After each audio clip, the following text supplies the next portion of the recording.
This is a virtual reading of Conspirators, To Each His Own Agenda by Matt Gupta.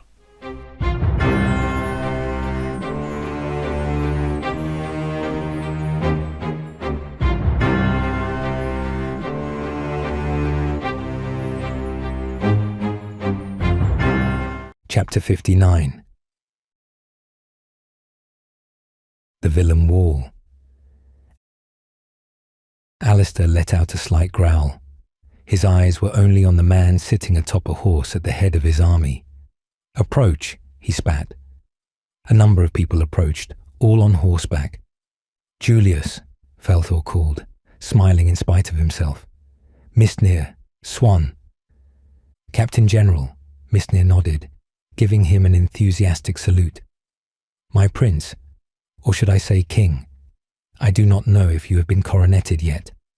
We returned with all haste, but I fear the war already won." Alistair smiled at him through narrowed eyes. Julius bowed his head. "Father, may I present to you the Lady Hypatia, God Queen of Corinthos, and her commander of her troops, General Durian, of House Durian." "An elf?" Alistair's eyes went wide. "An army of elves," Durian said haughtily, without a trickle of a smile. He was tall, upright, and decorated in bronze.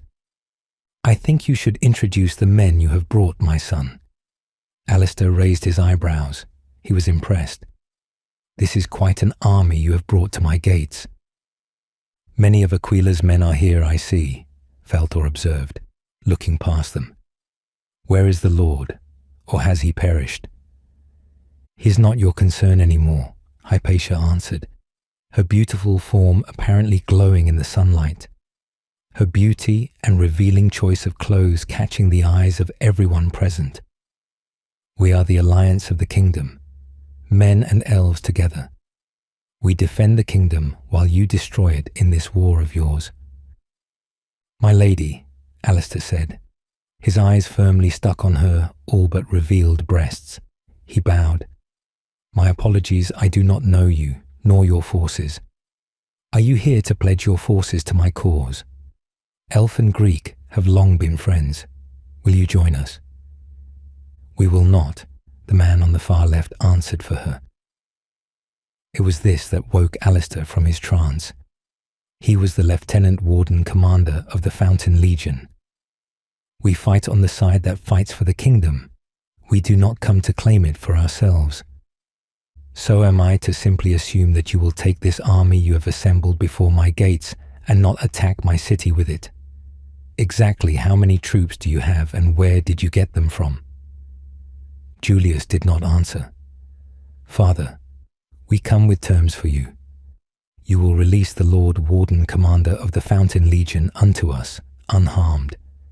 Second, you will release Ignatius to us, so that he may live out the rest of his days in peace and away from this new world that you have created." Alistair was taken aback. "My son, you are truly a man grown now." He then leaned forward on his horse and spat, thankful there was no blood. "Why should I adhere to any of those terms?" "Because we have an army," Durian said, "and we will use it to wage war against you if you refuse. Your army has been battered and beaten to place you on the throne. Can you hope to face us with your broken city and your ruined crops?" "Your threats do not move me," Alistair said coolly after a pause. "I refuse your terms, wholly and unequivocally refuse. Threaten me again, and I will destroy you all. But to you, Julius, my son, I am prepared to offer you amnesty for your crimes against me, and I offer you my hand once again to join me." "I cannot, father," Julius shook his head. "I am sorry. Return to your prize father. Later we shall have our contest." "Yes," Alistair sighed, both in anger and excitement. "Yes, we will. But know this, Julius, you are no son of mine, and any fatherly bonds between us are broken. Your blood will not save you in the days to come." "I know," Julius said. He made to turn away with the others, but then he stopped. If you see my sister and nephew, I will, Felthor said, before Alistair could spit back at him for the request. As for you, Admiral, Alistair turned to Mistnir. You are no longer welcome in my navy. You stand with my enemies. Do not mistake what that means. This impacted on Mistnir. For a moment he stammered, looking to the generals in both sides, but then bowed. Of course, sire, he sighed deeply. It's a shame. I was looking forward to seeing what we could do together. Alistair waited until Julius and his captains went through the gate, and it closed. The men atop the wall dropped down and disappeared from sight. Do you want to know the terrifying thing? He didn't wait for an answer. I still love that boy more than anything this kingdom has to offer. They returned to the capital. What should we do? Felthor said, more asking for permission to do something as opposed to instruction. We should attack them with everything we have, Pillimore grunted, before they have the chance to disembark their ships and attack us in force. That won't work. Felthor shot this down instantly, not taking his eyes off Alistair. They already have their elite troops on land. Their forces that suffer from shock tactics will be at the back of their army. If we want to destroy them, we must draw out their minor forces and then deal with their elite forces. How tough could those pointy-eared cunts be? Pillimore demanded. Their arms are as wide as my fingers. The elves haven't entered a full-scale war since the first Exitum. Faltor raised an eyebrow. No man alive has ever seen them on the battlefield. They may be as good as peasants, or they might rival the Fountain Legion. You saw their ships. They were colossal. He's right, Alistair agreed, nodding slightly. Let us wait and see. You saw his reluctance to fight us. Let's watch him and find out what we can. He has a massive army at his back. He will be a threat to the whole realm. We have another problem. Falthor's voice had changed from one of business to concern. Alistair knew what he would say. If Mistnir has allied with Julius, what has happened with the pirate forces? Are they defeated, or did Mistnir cause Aquila to abandon his quest? Is Aquila even still alive? We need to find out, Alistair spoke in a suddenly rushed voice. They reached the gatehouse of the city and dismounted their horses. Send messengers to Tathar and find out what he knows. News travels fast when it concerns war. How can we have not heard about this? Is it possible that Tathar has allied with Julius? Falthor dismounted and looked up at Alistair. They have fought together before. A fleet that size couldn't have passed him unseen. Him and the harbour both. It's useless for us to stab blindly in the night. Alistair began to urge his horse into a quick trot. Send out the spies and riders. Let us learn what we can. The next day, Alistair had entered the Black Keep, a series of prisons that were built underneath the citadel steps. The prison complex hadn't seen daylight in over 3,000 years, and even the firelight seemed to be ebbing away into the darkness. The warden of the keep, or Black Plank to those who met him, was a half-minded man whose joints did not bend, so he walked around as if he was made out of wood. It was a disease known as stonebone, an illness that everyone in the kingdom had heard about, but one which was so far incurable.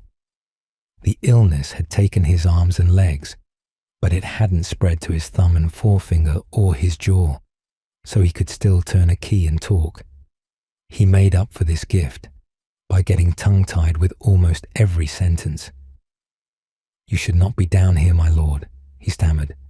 There's rats down here." "I know." Alistair ignored his continued protests, and he gazed through the flames in his torch to find what he was looking for. "But my interest is only in one rat." The cells were a maze of tunnels. Each cell was 5 feet wide by 5 feet deep, so that most men couldn't lie flat to sleep. Each cell had iron bars as a door, so the walls were completely made of iron. Many were occupied, but some had skeletal remains still chained and manacled to the wall. The darkness was suffocating for Alistair, but fortunately, they didn't need to go far. Black Plank opened the cell with a clattering of keys. Despite his slowness, he had a deftness for keys and immediately knew which he needed out of the 6 rings of uncountable metal rods. The door swung open with an ear-splitting shriek, and the prisoner inside was finally illuminated by the torchlight. "Lord Warden Commander," Alistair almost whispered, "so this is what is left of you." The Lord Warden raised his head. "My prince," he wheezed. His hands were manacled to the wall at awkward angles. But despite the food deprivation and the darkness, along with only the base medical care for his many wounds, he seemed completely unaffected, if only exhausted. "How fares your new city?" "It fares well." Alistair stepped into the cell. He sighed. "I wish I could say it fills me with sadness to see you like this." "Why would you?" the Lord Warden gasped. His strength seemed to leave him, and his head fell down to the ground. "What do you want here?" His throat and lips were cracked from thirst. "We've just had a visitor," Alistair began conversationally, taking the wooden stool in the cell. "My son and an army of several tens of thousands, who seems to know that you are my prisoner, and more importantly, that you are alive. Many of my closest generals don't know that. How is it that he does?" "I do not know," the Lord Warden slumped wearily. "Did you ask him?" Alistair couldn't help but laugh. "Yes, perhaps I should have done." "But you didn't want your generals to know about my existence," the Lord Warden said in an understanding tone. He sighed. "What can you do about it?" "That is the question." Alistair nodded in agreement. "I suppose I should just tell them. What could happen? I am the king." "You are the king," the Lord Warden sighed. "But why should the king break a sweat over this?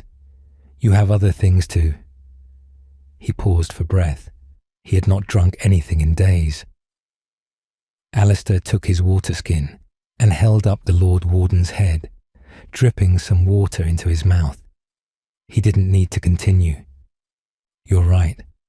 One of my closest has betrayed me."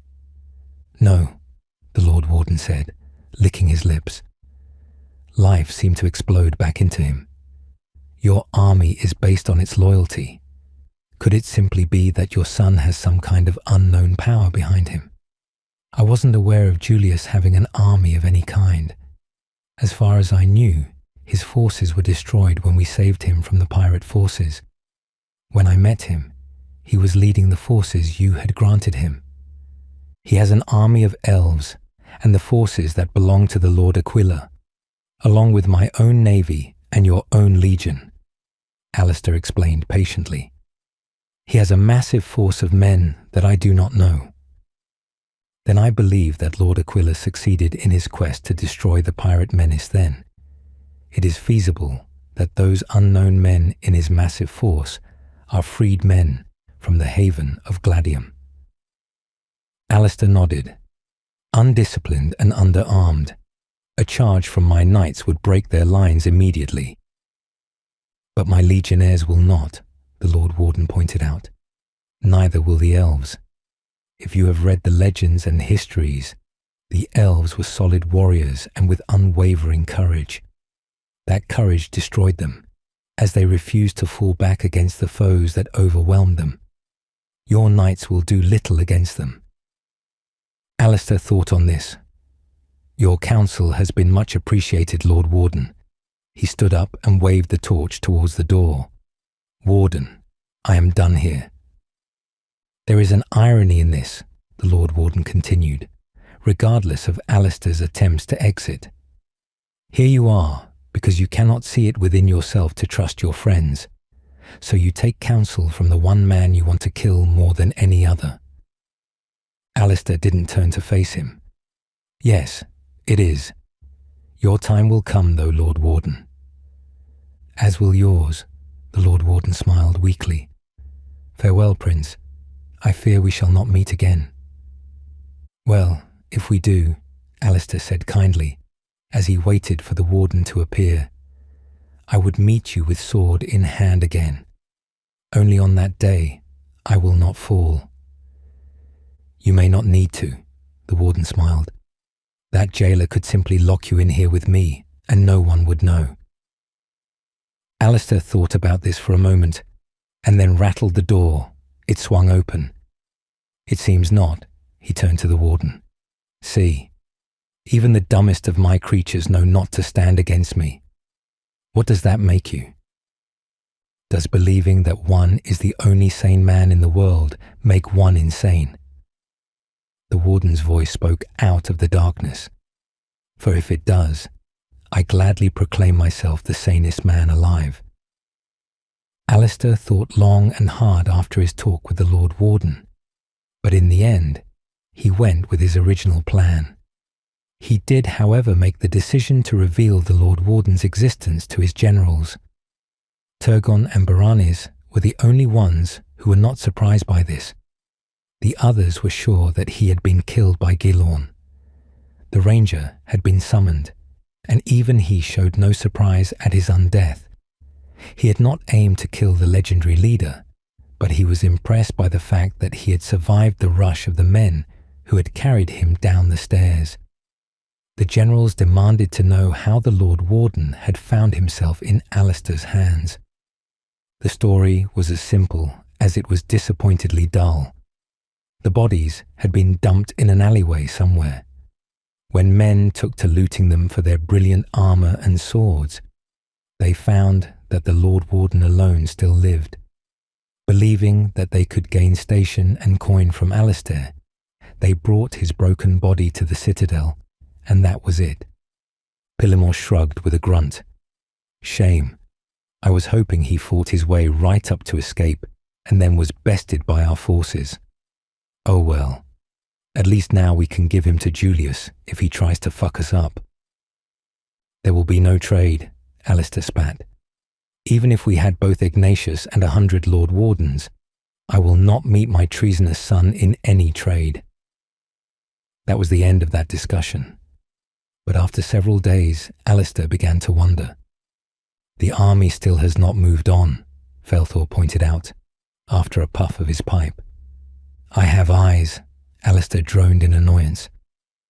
The fleet had moved downriver, so that they were just within eyesight, but too far to pose any danger. The entire Roma province that could be seen from the citadel was black with the distant silhouettes of Julius's army, the only different colours being the fires in their camp, and they filled all of it.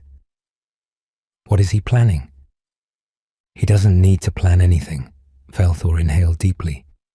His army covers the whole Willem wall. He controls every gate. He has laid siege to the city in all but declaration. Soon, our food supplies will run dry. He's only blockaded the Willem wall. Alistair nodded in agreement. Why not besiege the city walls themselves? He's a highly religious man, Felthor puffed. He will not attack the city and risk eternal damnation. Alistair scoffed. The product of my blood scared of witless priests and their prophecies of doom. I had hoped I would have raised him better. He does what is right by him, Felthor sighed. He may not be my blood, but he is my nephew. Baranis speaks true of him. Having the courage to stand against the will of a king and his own father is no small thing.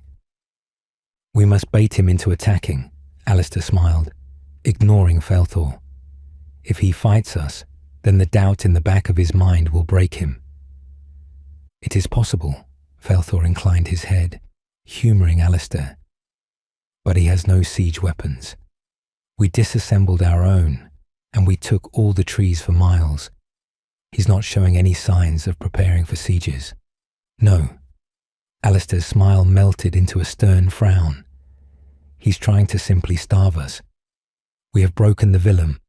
All of the harvests of the year will not be enough to feed the city, and we will need trade from our own domains, which is something he has prevented.